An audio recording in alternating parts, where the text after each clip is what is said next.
नमस्कार मित्रों, आज हम प्लेटो के दर्शन का ऐतिहासिक जो महत्व है, यानी प्लेटो के दर्शन का महत्व है, उसकी हम चर्चा करेंगे। ये प्लेटो का लास्ट बिंदु है जिस पर हम आज प्लेटो के बारे में चर्चा करेंगे। तो इससे पूर्व हमने प्लेटो के विभिन्न सिद्धांतों की चर्चा की है। अब हम ये देखते हैं कि वास्तव में प्लेटो के दर्शन का ऐतिहासिक क्या महत्व है। इस बात पर हम चर्चा करेंगे और चर्चा करने से पूर्व मैं एक बार फिर आपसे निवेदन करना चाहता हूं कि आप चैनल को सब्सक्राइब करना न भूलें, लाइक करें और कमेंट्स करें।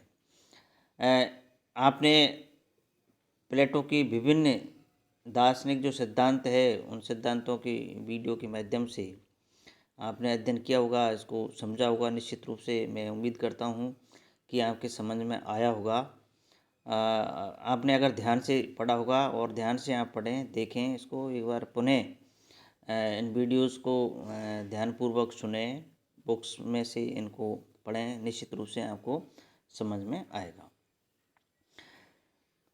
प्लेटो ने अपने गुरु सुकरात के विचारों को विश्लेषित करके उसे दार्शनिक की व्यवस्था के अंदर बांधा। यानी प्लेटो ने के जो गुरु है सुकरात, तो सुकरात के जो विभिन्न सिद्धांत या दर्शन शास्त्र से संबंधित जो विचार उन्होंने दिए हैं, उन विचारों को इन्होंने दार्शनिक व्यवस्था के अंदर बांधने का अर्थात पुरने का प्रयास किया। इसके साथ साथ प्लेटो ने अपने व्यक्तिगत दर्शन की भी स्थापना की थी। देखिए, दो चीज़ें हैं, क्योंकि हम ये जानते हैं कि प्लेटो भी बहुत बड़े दार्शनिक थे और सुकरात भी दार्शनिक थे। तो एक दार्शनिक दूसरे दार्शनिक के विचारों को किस रूप में प्रस्तुत करेगा, इस बात को हम पहले क्लियर कर चुके हैं कि सुकरात ने किसी प्रकार की कोई ग्रंथ की रचना नहीं की। सुकरात की दार्शनिक सिद्धांतों के या सुकरात के बारे में जो कुछ जानकारी हमें प्राप्त होती है, वो प्लेटो के दार्शनिक की कृतियों से यानी ग्रंथों से हमें प्राप्त होती है। तो अपने ग्रंथों में प्लेटो ने अपने गुरु के विचारों को किस प्रकार से समझाने का प्रयास किया, ये उनकी बहुत महत्वपूर्ण बातें हैं। प्लेटो के दर्शन का ऐतिहासिक महत्व बहुत माना जाता है, क्योंकि उनके विचारों ने यूरोप के सभी दार्शनिक चिंतन को प्रभावित किया था। यानी यूरोप की दार्शनिक चिंतन प्रक्रिया जो थी, उन सबको प्लेटो के दार्शनिक सिद्धांतों ने प्रभावित किया था। इन बिंदुओं के आधार पर हम प्लेटो दर्शन का ऐतिहासिक महत्व जानने का प्रयास करते हैं, समझने का प्रयास करते हैं। प्रथम यह कि प्लेटो का दर्शन बुद्धिवादी दर्शन है, बौद्धिक दर्शन जिसको कहते हैं। प्लेटो के मुताबिक विश्व का बौद्धिक ज्ञान संभव है। ज्ञान का स्रोत इंद्रिय प्रत्यक्ष न होकर मनुष्य की बुद्धि द्वारा होता है। यानी बुद्धि को महत्वपूर्ण मानता है, इसलिए ये बौद्धिक दार्शनिक है। बुद्धि ही हमको नित्य प्रत्ययों के ज्ञान की तरफ ले जाती है। यानी बुद्धि के द्वारा ही जो प्रत्यय है, नित्य प्रत्यय, जिनकी हम चर्चा पूर्व में कर चुके हैं, उनके ज्ञान की तरफ ये ले जाती है। लेकिन ज्ञान के क्षेत्र में अनुभव का भी अपना महत्व है। ऐसा नहीं है कि अनुभव का कोई महत्व ही नहीं है। इस प्रकार का अनुभव हमको नित्य और अपरिणामी प्रत्ययों के चिंतन के विषय में प्रोत्साहन देता है।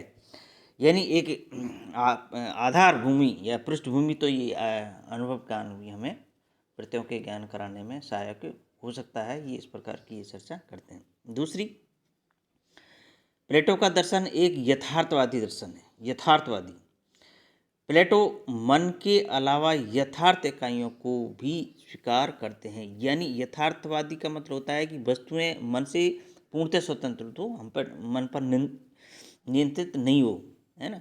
तो उनको यथार्थवादी कहा जाता है। तो मन के अलावा बहुत सारी इकाइयां हैं जो यथार्थ है, वो स्वीकार करते हैं। तो इस प्रकार का इनका ही दर्शन है। प्लेटो मानते हैं कि इन इकाइयों का अपना स्वतः अस्तित्व होता है। यानी इसका अस्तित्व हमारे रहने और न रहने से कोई फर्क नहीं पड़ता है, वो वस्तु हमेशा रहती है, वे किसी अन्य के ऊपर निर्भर नहीं होती है। ये इकाइयाँ आत्मनियंत्रित होती है, अपने आप ही नियंत्रित होती है, वो किसी दूसरे के द्वारा नियंत्रित या निर्देशित नहीं होती है। ये कहीं यथार्थ होने के साथ साथ में प्रत्यय या विज्ञान होती है। ये जो प्रत्यय और विज्ञान है, इन प्रत्यय और विज्ञान को ये यथार्थ कहते हैं, इसीलिए इसको यथार्थवादी दर्शन कहा जाता है। अपने आप में पूर्ण स्वतंत्र और आत्मनिर्भर मूल तत्व होते हैं। ये पूर्णतः स्वतंत्र होते हैं, किसी पर निर्भर नहीं होते हैं, आत्मनिर्भर होते हैं, मूल तत्व होते हैं, है ना। न इनकी कभी उत्पत्ति होती है न कभी विनाश होता है, ये हमेशा रहते हैं। तो इस तरह की बातें यहाँ प्रत्ययों के संदर्भ में करते हैं, और प्रत्ययों के संदर्भ में ही हम प्लेटो के दर्शन को यथार्थवादी दर्शन कहते हैं। प्लेटो का दर्शन यथार्थवादी होते हुए भी भौतिकवादी नहीं है, ये बात विशेष ध्यान देने की है। यथार्थवादी तो है, लेकिन यथार्थवादी का तात्पर्य भौतिकवादी से नहीं है। तीसरा है, प्लेटो का दर्शन आदर्शवादी दर्शन है। आदर्शवादी, यथार्थवादी होने के साथ साथ में प्लेटो का दर्शन आदर्शवाद में भी विश्वास रखता है। भाई यथार्थवादी तो है ही है, लेकिन यथार्थवादी के साथ साथ में ये आदर्शवाद में भी विश्वास रखता है। प्लेटो कहते हैं कि प्रत्येक जगत हमेशा वस्तु जगत से भिन्न होते हैं। वस्तु जगत की तुलना में प्रत्येक जगत आदर्श रूप है। अब ये आदर्शवादी इसलिए है कि जो प्रत्यय है वो इस जगत से परे है, उनको हम एक आदर्श के रूप में देख लेते हैं, आदर्श के रूप में मानते हैं। दिव्य जगत की इन्होंने बात की है, प्रत्येक जगत की बात की है, तो इस आधार से इनके दर्शन को हम आदर्शवादी दर्शन कहते हैं। मानव जीवन का लक्ष्य प्रत्येक जगत का चिंतन करते हुए सर्वोच्च शुभ शिव तत्व की प्राप्ति करना होना चाहिए।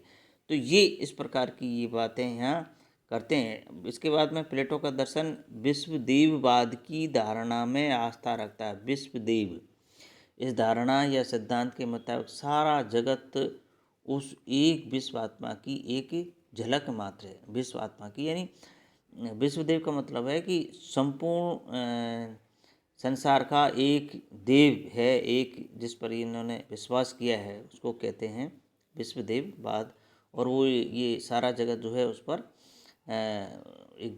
उस पर निर्भर करता है। ये वो जो विश्वदेव की बात है वो शिव तत्व के रूप में हम देख सकते हैं।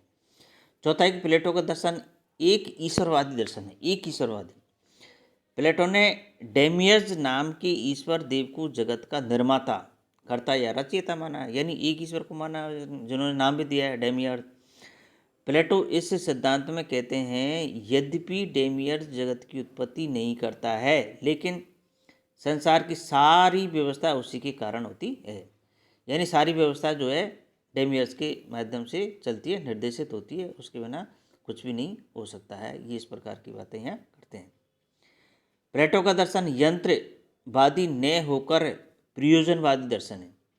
तो ये यंत्रवादी नहीं होकर के क्या है, प्रयोजनवादी है। प्रयोजनवादी है, प्लेटो ने विज्ञान स्वरूप से तत्व के साक्षात्कार को मानव जीवन का चरम लक्ष्य अथवा परम लक्ष्य माना है। ये प्रयोजन है, क्या प्रयोजन है कि उस शिव तत्व की ज्ञान प्राप्ति करना। विज्ञान स्वरूप से जो शिव तत्व है उस शिव तत्व का साक्षात्कार करना दर्शन का प्रयोजन होता है, इसलिए इसको प्रयोजनवादी कहा जाता है। पांचवें कि प्लेटो का दर्शन एक द्वैतवादी दर्शन है। अब द्वैतवादी दर्शन का मतलब है कि प्लेटो ने जगत की व्याख्या में दो प्रकार के सिद्धांतों का प्रयोग किया है। दो सत्ताओं को मानने के कारण उसको द्वैतवादी कहते हैं। जगत की व्याख्या इन्होंने किस प्रकार की, जगत की व्याख्या या आदर्शवादी सिद्धांत और जगत की व्याख्या का भौतिकवादी सिद्धांत, दो प्रकार की बातें की है। तो आदर्शवादी सिद्धांत को हम प्रत्येक जगत के रूप में देख सकते हैं, और भौतिकवादी सिद्धांत का मतलब व्यवहारिक जगत, इंद्रिय जगत के रूप में देख सकते हैं। तो इस प्रकार से ये द्वैतवादी दर्शन है। प्लेटो ने प्रत्येक जगत को जगत का आदर्श रूप माना है।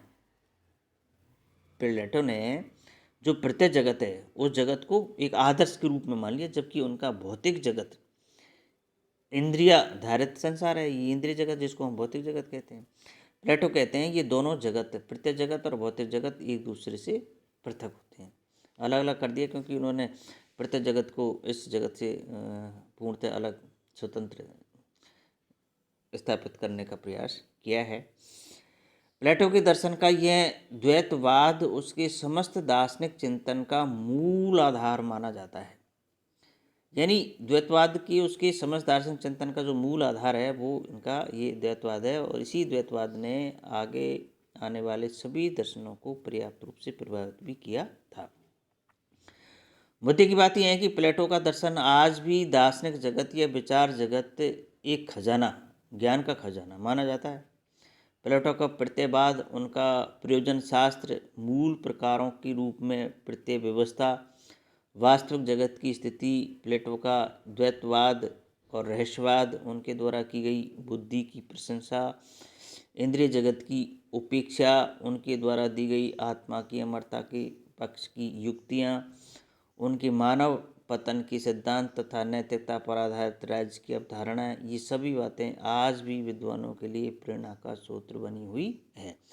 तो इस प्रकार से हमने यहाँ पर प्लेटो के दर्शन के ऐतिहासिक महत्व की बात की है।